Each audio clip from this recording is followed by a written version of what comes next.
I avui es converteix Sabadell de nou en la capital de l'Scrabble en català. Desena final del torneig addicional de les escoles de secundària, primer i segon de l'ESO. 56 alumnes per aconseguir les primeres places per anar a la gran final de Barcelona. Ens ha acompanyat el regidor d'Educació, Manuel Salvador Robles. És que amb un concurs o es guanya o s'aprèn, mai es perd.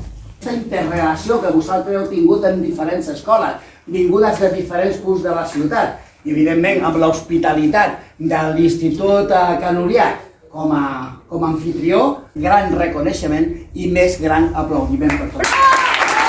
Que amb la seva empatia i les seves paraules ha emocionat els alumnes que estaven presents. Primer lloc, Laura i Elsa, de l'Escola C. Segon lloc, Hamza i Javier de la Torre, de Can Oriach. Tercer lloc per la Valentina, la Hanna, també de l'Ins Can Oriach.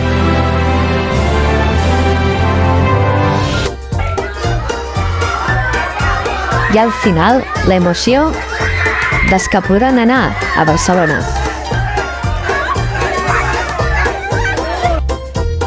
I recordeu, jugant també aprenem a estimar la llengua.